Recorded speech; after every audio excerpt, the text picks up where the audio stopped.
Salut à tous, c'est Wed pour la chaîne Google Home France. Dans la vidéo du jour, je vais vous montrer en fait une petite nouveauté sur Google Assistant et les données du bien-être, notamment la partie Fitnet, donc Google Fit que j'utilise. Donc pour cela, on va aller dans la direction des paramètres Google Assistant, dans la partie bien-être. Donc on pouvait déjà accéder aux données du sommeil pour ceux qui avaient un Nest Hub 2. Désormais, on peut accéder aussi au suivi d'activité pour ceux qui ont relié leur appareil connecté à un compte Google Fit. Donc si je vais sur la partie activité par exemple, je retrouve bien désormais Google Fit, et pour ceux qui ont un équipement Fitbit, la même chose. Donc au niveau de Google Fit, en fait, il suffit de synchroniser les données avec vos applications tierces. Donc moi en l'occurrence, ça va être Mi Fit. J'ai une Mi Band et une montre connectée Xiaomi, et en fait je m'en sers pour importer mes données dans Google Fit et donc pouvoir les consulter via l'assistant. Donc une fois que vous avez associé votre compte, on peut le gérer. Donc on peut voir en fait ce dont les rapports vont pouvoir donner. Donc on a des données d'activité, donc le nombre de pas, la durée, les allures, les calories brûlées, les points cardio, la distance et évidemment toute la partie sommeil.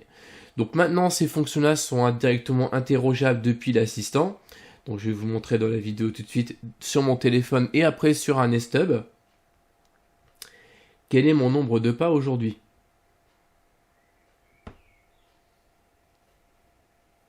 Aujourd'hui, vous avez marché 1818 pas, d'après votre dernière synchronisation. Ouais, donc je peux interroger pas mal de choses comme ça, comme le nombre de calories brûlées, etc. Donc c'est une petite plus-value à l'assistant. C'est vrai que ça manquait de pouvoir interroger vocalement les données ici de Google Fit. Donc c'est désormais chose faite, on peut le faire.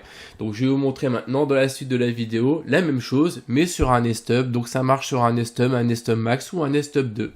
Alors pour ce qui est de la partie Nest Hub et Nest Hub Max et Nest Hub 2, il faudra penser à activer les résultats personnels si vous voulez avoir accès et cocher dans la partie bien-être les équipements sur lesquels l'assistant doit vous répondre. Vous voyez, on peut cocher les différents Nest Hub que vous avez à votre possession. Donc au niveau de la commande, c'est la même chose que sur mobile. Combien de kilomètres j'ai parcouru aujourd'hui ?